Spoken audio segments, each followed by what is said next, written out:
Good morning, Bearcat. So as Mr. Martin said, several weeks ago, we did our annual induction into the Athletic Hall of Fame here at KCD.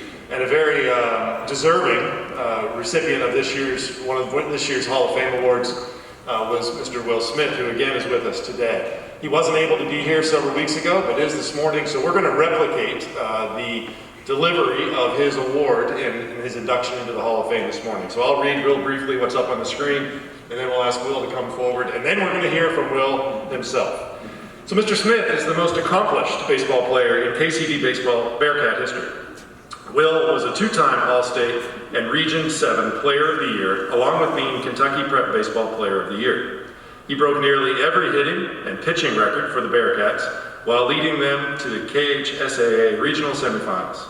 He advanced his baseball career at the University of Louisville, where he was named Regional Alternate, All-ACC, and team captain for the Cardinals. In 2016, after his junior year, Will was regarded as the 6th best catcher in the draft and was selected as a first-round Major League Baseball pick with the LA Dodgers. After the draft, Will initially spent time in developmental leagues, including the AA Tulsa Drillers and AAA Oklahoma City Dodgers. In 2019, Mr. Smith was elevated as the starting catcher for the Los Angeles Dodgers and was named to the Major League Baseball All-Rookie team. Recently, Will and his wife, Kara, have started a nonprofit foundation called Catching Hope Foundation that helps to provide better opportunities to children in the Los Angeles and Louisville communities. Join me in welcoming your Bearcat, Mr. Will Smith.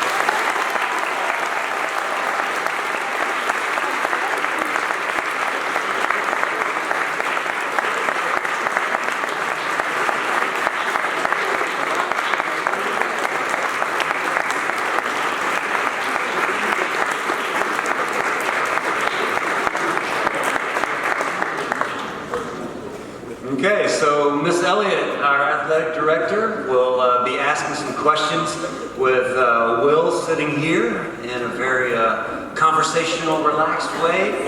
These questions were submitted by you all, students and faculty, through a Google form this week. So these are your all's questions, and enjoy the conversation.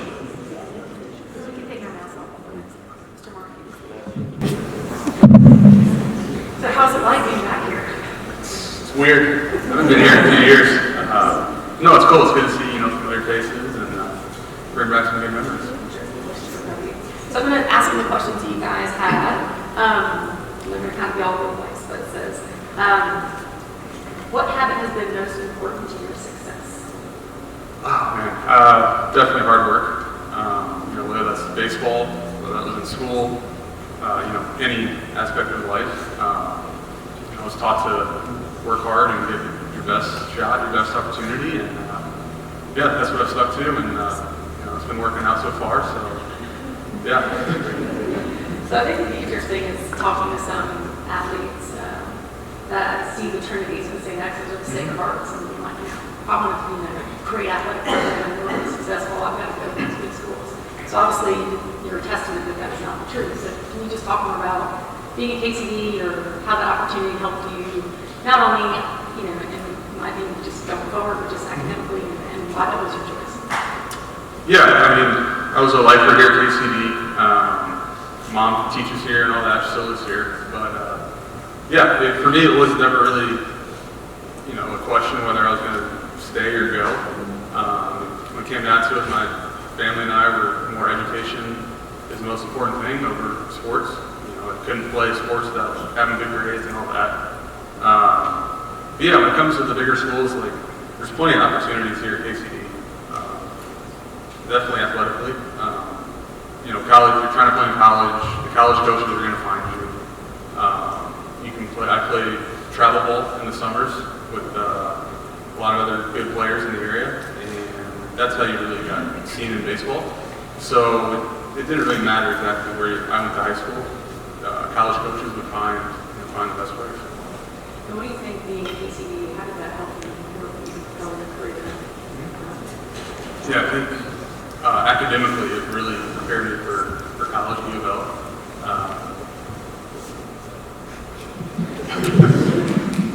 Sorry. But academically, I definitely felt like I had a step above my teammates that were incoming freshmen. I knew how to manage my time better. I knew how to study better. I just really had a leg up, and I think that made the baseball part a little bit easier because I wasn't so worried about the academic requirements and all this. It was just I'd already been challenged enough in KCD, and that really made it an easier transition for me comparatively to my teammates. Another question. How much have you given up to be where you are right now? What have you given up? What have I given up? A lot of time. Thinking back to my time here in high school, I wasn't the most social guy. I would rather be in the batting cage, stuff like that. So a lot of time. My life is pretty hectic right now, traveling. I'm all over the place. So I'm never really in one place for more than a week or so, which is tough. But it's also kind of fun. It's cool to see the U.S. in that kind of scenario. But it's just a lot of hard work and time that I've really put in. So just going off that, what would a typical, can you go through a week or a day of like with training and games and travel? If there is a typical. I don't know. Yeah, there's not a typical, but we have 7 games at home for a week and then one on the road for a week. But it's 3 days here in Cincinnati, then 3 days in St. Louis, then back home for a week. But a typical day, I wake up, eat breakfast, go into work, and come home. It's a little different, obviously, but that's the basic what it is. You go in, it's about 8-9 hours a day, and do it all over again the next day. When you're doing 8 to 9 hours, just to help them, like you're doing film, workouts, Yeah. talk about what are some of the specifics that So- may seem boring to you, but I think are pretty exciting for some of the athletes here. So a lot of my job is calling a baseball game, knowing what pitches to tell the pitcher to throw. So I have to do a lot of research, a lot of homework, and be prepared for different situations. It's baseball, so you never know what's going to happen. So I got to study each and every hit, break them down. I got to offensively as a hitter have to break down the pitchers, know what they try to do, what they throw, all this stuff, and then simplify it as best as I can to be able to take it in the game and make adjustments that I need to. And when you're in the game, you do a little arm badge and all the special stuff on it. Do you get one of those each inning, or like who makes that, or is that for you, or is that you still ask the coach to call the pitches, or you? Or So, no, I think it's the pitcher and myself calling the game. The coach isn't deciding any of that. The armband is basically specific to that pitcher, and just a general idea and a general, it's got notes I've written down on it. It's got hot, cold charts, all this stuff for each batter. And so it's just like a little reminder, a little cheat sheet basically during the game. So does it have all the batters on there? Yep. So a lot of studying is going into this professional baseball. It's It's really fun. But to be honest, for him to be a catcher and be able to do that kind of research, and you have to be really brilliant and smart, and I'm really proud of him. And I know Casey was a part of that, especially my math class. I think was a part of it. Commitment, yes, absolutely. Let's see. Talk about the importance of strength training in order to improve performance and maximize your potential, and talk about the importance of continuing to train during the season. So like lifting during the season, not just doing it off season. Yeah, no, it's being in your best physical shape is very important. We play 162 games in the regular season and in the postseason, so I have to be in shape, and that's a lot of workouts. It's 4 or 5 days a week in the off season, and then continuing to do that during the season. Obviously, I have to manage my workload during the season, where I'm taking into account how many bases I'm running that day, or how many sprints to do during the game, and adjusting that to what my workout for the next day is. And I pretty much do a 20-minute workout every day, and that's just kind of part of my routine. So do you have somebody there that helps you make those routines and things like that, or is that? Oh, yeah. There's several athletic trainers, several strength coaches, and it's just it's taken me a few years, and I'm still fine-tuning what my body needs and figuring that part out. But there's a lot of people helping me figure all that out. And then just looking back at baseball players from 40 years ago and their bodies versus baseball players today, and the difference in training, that's the difference. For sure. Which is pretty cool. All right, if you weren't a pro baseball player, what would you be? I have no idea. No idea. Yeah, I don't know. This was it. You're just going for it. I was going for it no matter what. That's awesome. Yeah. Had a finance degree in college. I'm still working on it, but that's what I was studying. What was your hardest loss to get over in life?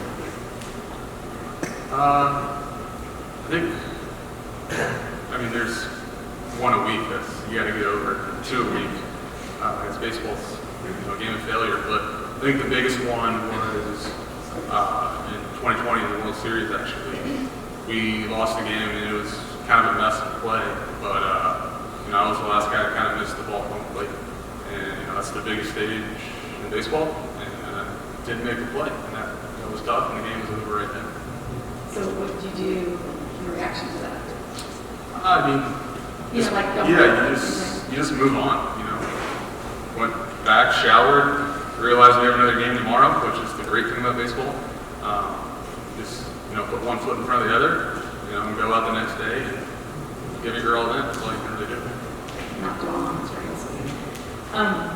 What was the biggest adjustment, whether it's psychological, technical, that you need to make when you moved to the majors from UL? From U of L? From U of L to the minor leagues. That was an adjustment at every level. And then, going from AAA to the big leagues was another huge step. It's being able to manage a pitching staff with Hall of Famers on it. Being able to have conversations and stick up for what I'm saying, but also listen to what they're saying. It's balancing that. And it's making adjustments as fast as you can, as quick as you can, and just learning as much as you can from the older guys. And how is that? How are your relationships, or who are some of your favorite guys? So you're asking who are my friends? Yes, who are your From friends? my Do you mom. have any friends? From my mom. Do you have any friends? No friends. A lot of, we're fortunate enough, the Dodgers, that it's a lot of really good people, a lot of really nice, caring, competitive guys. You think of Kershaw, you think of Justin Turner, you think of Kenley Jansen. There's several guys that are, there's the presence in the clubhouse, and, younger guys lean on them. I know I have, certainly. Even this year, getting to play with Albert Pujols, that was surreal. I grew up when I was 5 years old watching him. There's several guys that, I get along with and really respect. It seems like they've really taken well to you and other young people. It's not a competition. It seems more like they're really just pulling for you, and you guys are working together to be the best you can. It's all about winning. Who was your favorite baseball team when you were growing up in high school? So I grew up a Red Sox fan. Got family up there. So how was that transition playing for Dodgers? Not really. You get drafted and you don't really have a choice who picks you. So I'm fortunate the Dodgers did. I didn't really have a choice in it, but I'm glad they did. And how do you like being in LA, or do you see yourself being there for a while? Playing for the Dodgers is great. The stadium is great. Fans are great there. The city, I don't really like as much. It's too busy, too much traffic, just too many people in general. It's a little different than It's normal. very different. Yeah. What was your walk-up song in high school? And what was your walk-up song in college? And what was your walk-up song now? So in high school, we didn't have walk-up songs. I don't know, we just didn't do Like it. now, Coach Mann. Yeah, that's for sure. College, my freshman year, they made me do a Will Smith song, Getting Jiggy with It. So that was kind of how to do. And then same thing in the big leagues, they made me do the Fresh Prince walkout song. So yeah, it's always Will Smith. So you have one choice. Yeah, pretty nice. any advice for our KCD students? You know, obviously we're sitting here a long time ago, but any advice for them while they're Well, in high school? not paying attention right now. Correct, yes, we're falling asleep.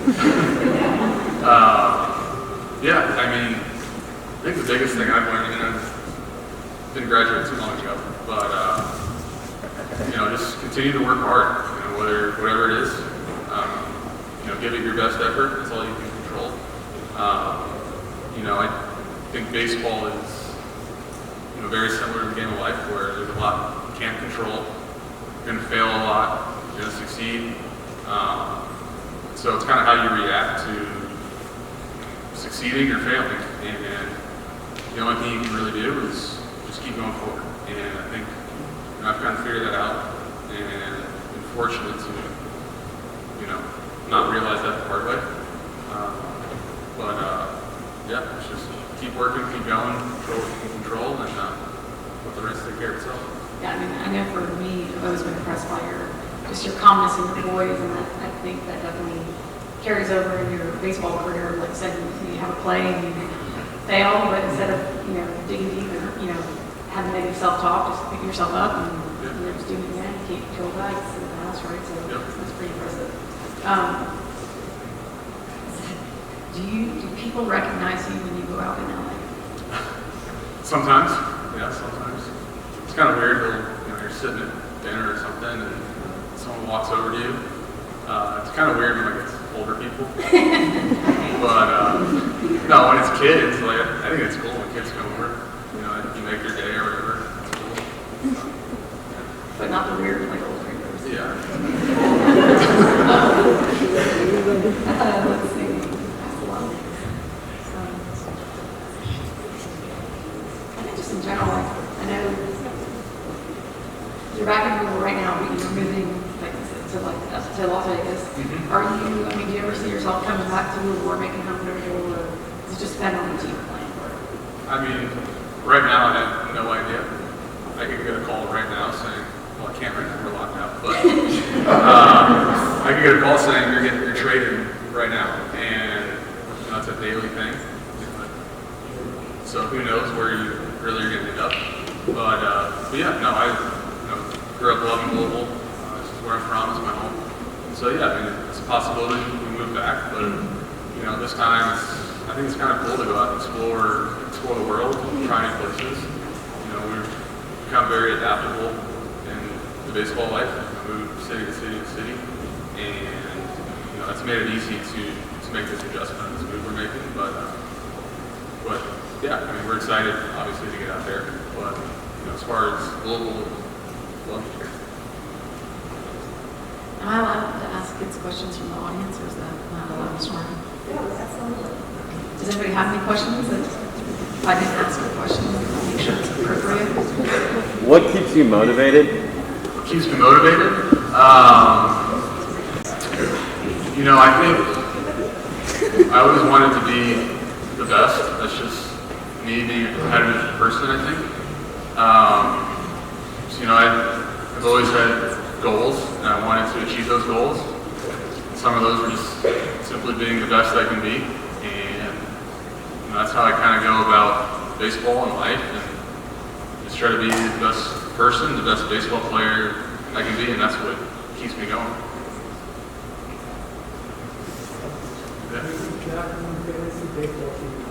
What's that? Who do you draft in your fantasy baseball team? Can you repeat the question? Yeah, so the question was, who do I draft in my fantasy baseball team? I'm not allowed to play fantasy baseball. We're not allowed to, can't bet on baseball. Pete Rose. So if you could, who would you pick? Myself.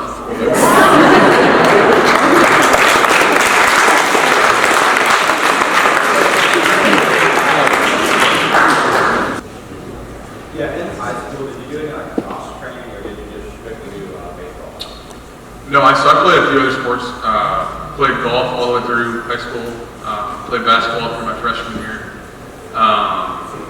But I think it's very important to do other sports. You know, just from a physical standpoint, it makes you more athletic, makes you more adaptable. It's healthier instead of doing the same movements over and over and over. So I think that's very important to play as many sports as you can. Yeah.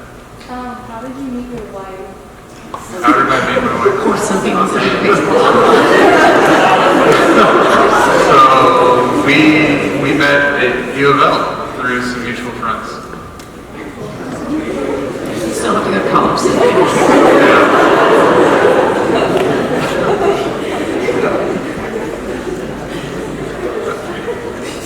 What was it like in the World Series? So it was awesome. It was surreal, you know. It's what you work for as a team the whole year. You know, that's a dream for a lot of people, and the fact that I could be there and win it, and you know, I'll remember that for forever, honestly. What other colleges were you considering besides Louisville? So I wanted to go anywhere but Louisville or Kentucky. I wanted to go somewhere out of state. So I had an offer from University of South Florida, and then a couple of walk-on spots at a few other schools. But it really came down to U of L and USF. But yeah, I mean, after visiting U of L, that was just the best spot for me to go. I was still able to live on campus, so that kind of made it feel like I was away from home in a way. But yeah. What does it feel like to get hit by a Major League fastball? What does it feel like to get hit by a baseball? By like a Major League Like a Major League fastball? Yeah. It depends where it hits you. The shoulder's not too bad, but like right in your side or something, that hurts.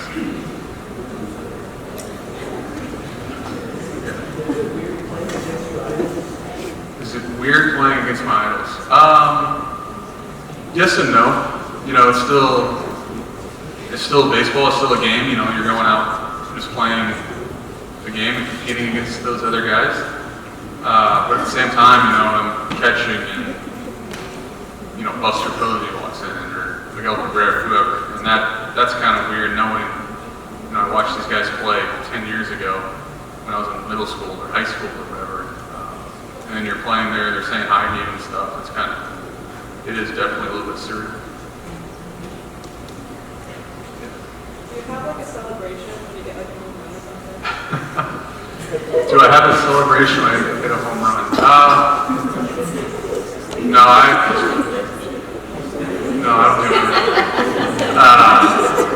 No, I'm not you hit home plate and you high five the guys that are right there. Albert Pujols always gave you a hug this year, so that was cool. And then, just go through the dugout.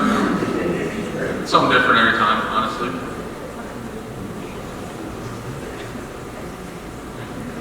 I'm back. Who's your favorite pitcher to catch? Favorite pitcher to catch? Probably Walker Buehler. Why? I don't know. He's really good. Throws really hard. You know, he throws it where he wants to. You know, he's got a pretty good idea. And for the most part, he throws what I call. He doesn't really shake ever. So yeah. How do you make sure that you're resilient, like especially when you get knocked down and like something massive happens that changes everything? I don't know. It's just a way to go about it. I think. You know, you have to be committed to rolling with the punches, whether they're bad, whether they knock you down, whether you go 0 for 4 and then go 0 for 4 the next day, and 0 for 4 the next day. Like, you gotta have the mindset that you're gonna come back the next day, and you know, every time you step in the box, you're gonna succeed. You're gonna get it hit. You're gonna hit a home run. Same thing catching. If you miss a ball or miss a block or something, it's the next pitch. That's all you really have to focus on, and I think that makes you resilient over time. Just kind of sticking to that mentality.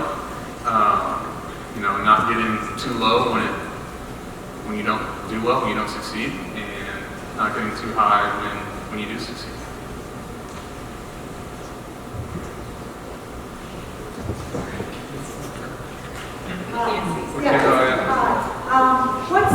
Talk about your nutritional routine during the marriage season and What do I eat? in season and Oh man. I try to eat healthy. Don't always. You know, I still treat myself to donuts, desserts, cookies, ice cream, whatever. But yeah, when I'm like this time of year when I'm really training 5-6 days a week and really hitting the gym hard, I'm trying to eat as healthy and clean as possible, but still a lot because I'm trying to, you know, put on a little bit of weight. And then during the year, I have more of a problem keeping weight on, so I kind of try to eat everything I can, honestly. What's your favorite meal? My favorite meal? So we have a couple chefs at Dodger Stadium, and they make a lot of really good food. They make a really good like lobster mac and cheese with a steak, some veggies. It's pretty good. It's just like a cafeteria.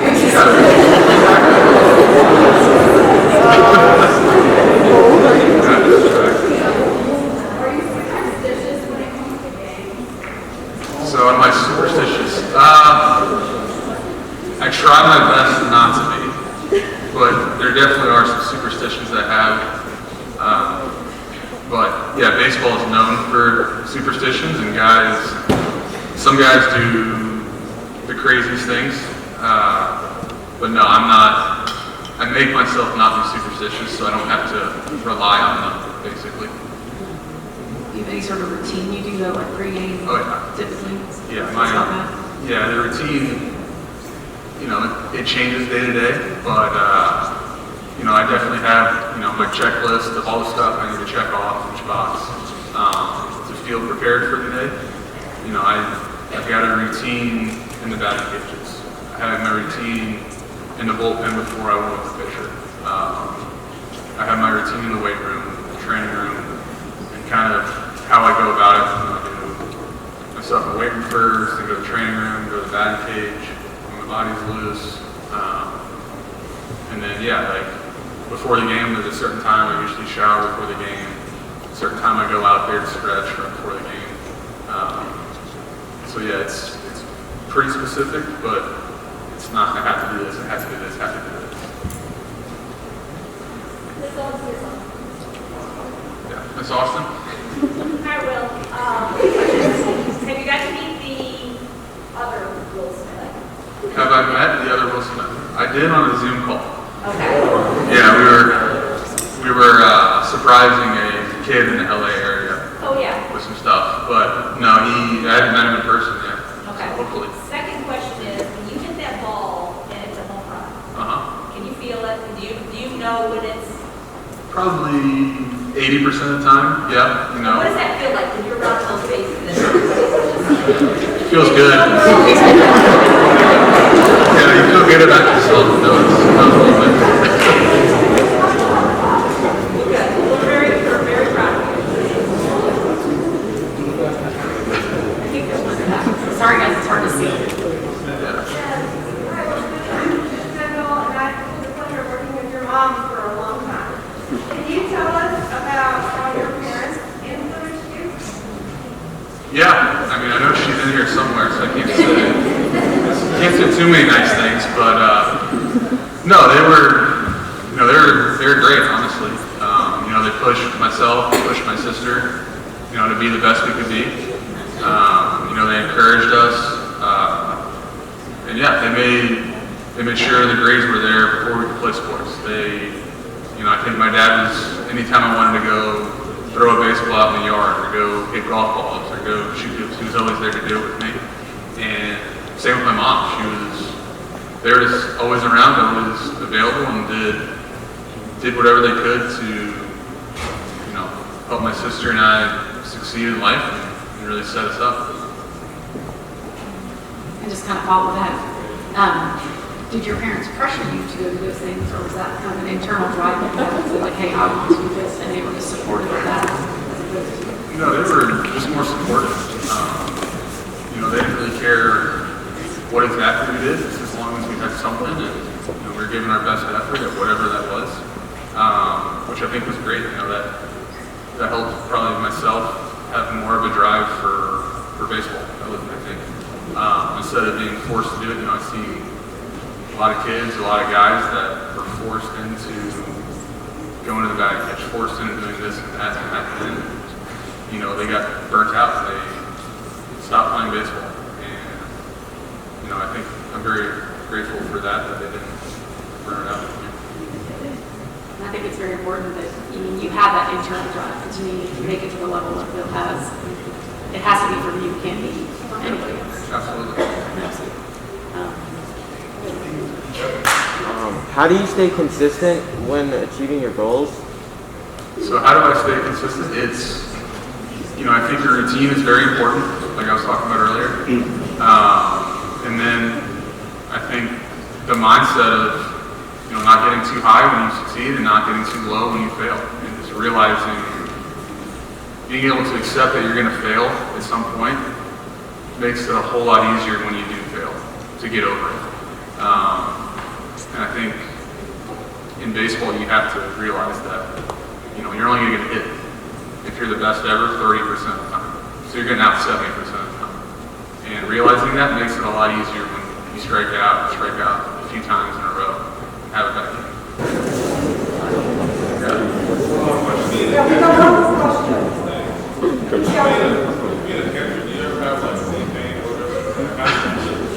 So when I'm a catcher, I have knee pain.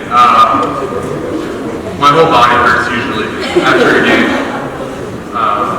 Yeah, being in a catcher squat the whole game it's not the best for your legs. So my hips, my knees, ankles, they hurt. But I do a lot of preventative stuff in the training room and the weight room to help that. So, yeah.